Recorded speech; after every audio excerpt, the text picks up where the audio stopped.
Hey guys, Portia here, and today I will be using the DTF Sublimation hack on a burlap tote bag. So I've been using that hack with 100% cotton, and it's been doing well for me, washes up well and all that good stuff. But I wanted to know how well would the image adhere to not only a different type of fabric, but also something that is textured like burlap. We're gonna find out today, y'all. Here is the plan. We're going to get our design from Creative Fabrica. I love them guys because they got everything. And from there, we'll go ahead and go through the process of getting our image transferred onto the tote bag here. Let's go ahead and get started. Okay guys, I call Creative Fabrica a one-stop shop. So you can get fonts from here and graphics.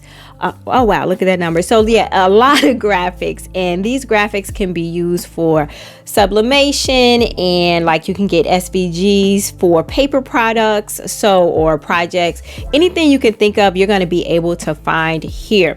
Now today I am looking for a fairly simple image for my tote bag. And then guys, if you are interested, I will have a link in the description with a discount code to Creative Fabrica for you to try for yourself. But anywho, I am looking for one of my favorite combinations, and that is rose and butterfly. I came across this the other day, and this is a monogram. So I'm thinking I don't want to go with the color because of the taupe color or the tan color of the bag. I'm going to change this to black, but I think this will look really nice, and I'll probably go with my own initial. I think this will look really nice on our tote bag, and I might add a little bit of an embellishment to it as well. So here's the plan. I'm going to go ahead and download this, and then we will come back after I print it out and take a look at it together. Here's our Creative Fabrica image. This was actually a font, the Rose Butterfly font, and all I did was type in the letter P, and that was it. I didn't have to do anything else because the letter itself is already stylized with the imagery that we see here. Now for the DTF Sublimation, this was printed on DTF film, and what I am going to do for the next step is apply DTF powder onto our film. Now I do have videos showing this process in its entirety.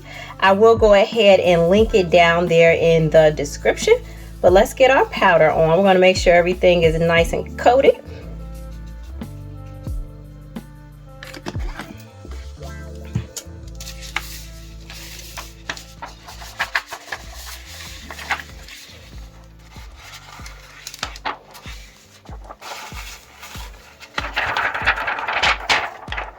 All right, we are looking good. So the key is to ensure that none of the ink, because the ink is still wet, is it's still exposed, and that every inch of it has the powder on it, and it does.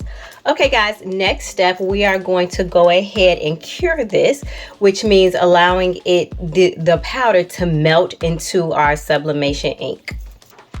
The press is about 320 right now, and we're going to use it to melt our DTF powder. So this is the image once again.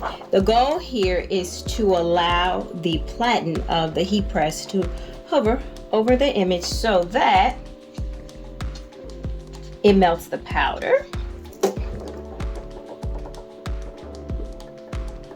And this is going to take approximately 90 seconds. We just want all the powder to melt into the ink. The ink and powder mixture is now shiny. It's a gel-like consistency, and we're ready to go ahead and press it onto our tote bag. All right guys, I got the press set at 365, and we are ready to go ahead and get our image onto the tote. So I have a pressing pillow here because the tote has seams here, and we don't want these seams to stop our press from being great. So let's go ahead and get that in there.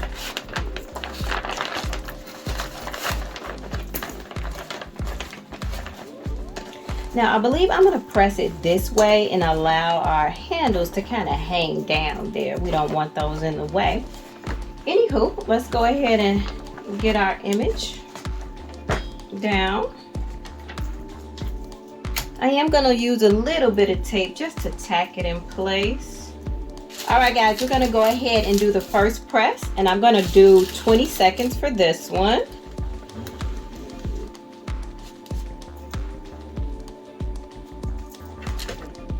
Alright, that was the first press. Now, I'm going to go ahead and allow this to cool completely before we do our peel. This is what we have so far. I'm just going to go ahead, rip it. Alright, cool. And then we're going to go ahead and go one more press.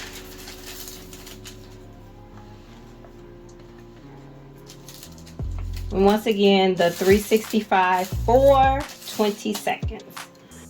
We are all done, guys, and I really like this image, aka this font, because that's what it really is.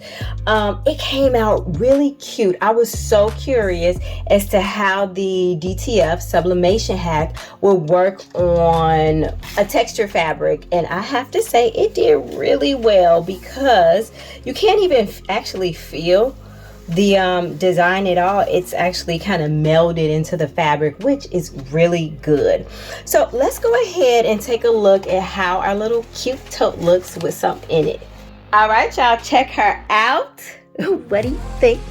I am such a sucker for an accessory, so we did not have to add this bag charm here, but guess what? I did it anyway. I did go ahead and put some books in there just so that we can get the bag to stand up by itself. Everything I used in the video today will be linked in the description. But if you got any questions, concerns, emotional outbursts, let me know. If you found this video helpful, just plain old entertaining, could you give it a thumbs up? But guys, as always, until next time, peace.